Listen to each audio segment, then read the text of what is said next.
Hey guys, welcome back to my new blog. বন্ধুরা, আপনারা সবাই কেমন আছেন? আশা করি সকলে ভালো আছেন। আমিও খুব ভালো আছি। তো বন্ধুরা, আজকে অনেক অনেক অনেক দিন পরে আরেকটা নতুন ব্লগ হতে চলেছি, ব্লগ করছি। তো গাইস, টাইম পাই না, তাই আজকে বহুত দিন পরে আরেকটা ব্লগ করছি। তো আজকে দেখতে পাচ্ছ সকাল এখন বাজে 5:44।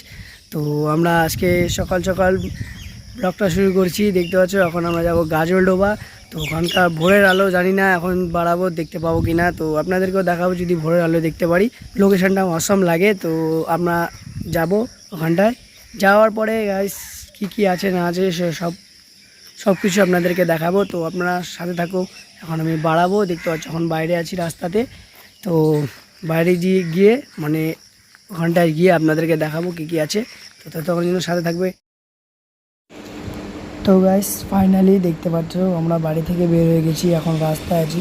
আর গাইস অনেকটা লেট হয়ে গিয়েছে গাইস, এখন 6টা বেজে গিয়েছে। আমরা ভেবেছিলাম গাইস সকাল সকাল যাব আর ভোরের আলোটা দেখব, বাট হয়তো ভোরের আলো হয়তো এখন আর দেখতে পারবো না। ওখানে যেতে যেতে অনেক টাইম হয়ে যাবে। তো যদি দেখতে পারি অবশ্যই আপনাদেরকে ভোরের আলো দেখাবো। ওখানকার ভোরের আলোটা অসম লাগে দেখতে। আর এখন আমরা দেখতে পাচ্ছ ক্যানেলের সামনে আসি, ছোট ক্যানেল, এখানকার একটা ব্রিজ আছে গাইস। এখন ব্রিজের মধ্যে উঠতেছি। তো দেখতে পাচ্ছ গাইস এই ব্রিজের মধ্যেও গাইস একটা জায়গা আছে গাইস, এখানটা আপনারা ফটো ক্লিক করতে পারেন। ফটো আপনাদের ভালো আসবে। এই জায়গাটা যে দেখাই দিচ্ছি, এই যে এই জায়গাটা গাইস আপনারা ফটো ক্লিক করতে পারবেন। আর গাইস জল ছিল, তার জন্য গাইস আমরা ফটো ক্লিক করলাম না। তো তা আমরা যাচ্ছি গাইস। দেখতে পাচ্ছ এখন আমি চেঞ্জ করলাম, আমার বউ বলে গাড়ি চালাবে। তো দেখতে পাচ্ছ আমার বউ গাড়ি চালাচ্ছে আর এখন আমি ভিডিও শ্যুট করছি। তো গাইস সাথে থাকো গাইস, আপনাদের সামনে ফুল লোকেশনটা শেয়ার করে দেবো গাজলডোবার।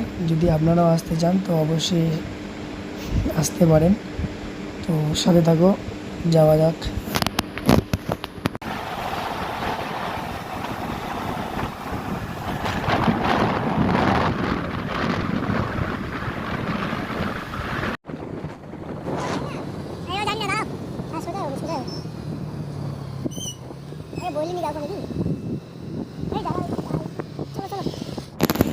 তো গাইস দেখতে পাচ্ছ গাইস এখানকার জলটা গাইস, নদীর জলটা গাইস সকাল সকাল গাইস পুরো ধোঁয়া উঠতেছে। ভালো করে দেখতে পাচ্ছ আপনারা, দেখো ভালো করে লক্ষ্য করে দেখো গাইস, দেখা যাবে পুরো প্রচুর পরিমাণে গাইস ধোঁয়া উঠতেছে। মনে হয় গরম জল, বাট গাইস গরম জল না, এটা পুরো ঠান্ডা জল আছে, তার জন্য গাইস প্রচুর পরিমাণে ধোঁয়া উঠতেছে। দেখতে পাচ্ছ কুয়াশার মতন।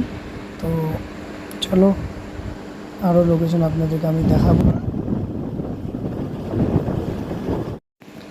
আর গাইস এই ব্রিজটাতে গাইস অসম লাগতেছে দেখতে গাইস। এই ব্রিজটা এখন বন্ধ আছে, কারণ কি এখানে কাজ চলতেছে, তাই জন্য এই দিক দিয়ে যেতে পারবো না, সাইড দিয়ে যাব। তো ফাইনালি গাইস দেখতে পাচ্ছ গাজলডোবাতে চলে এসেছি। আর আপনাদেরকে আমি ব্যাকগ্রাউন্ডে দেখা দিচ্ছি সিনটা।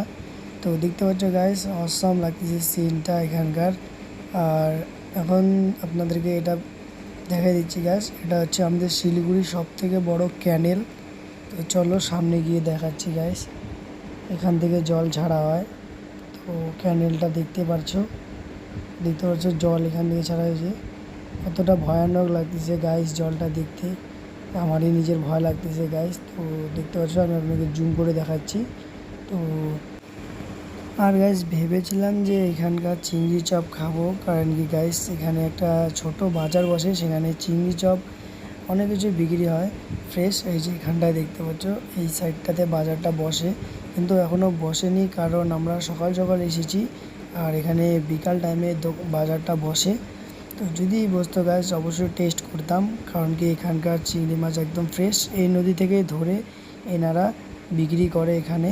তো খেতে পারলাম না গাইস।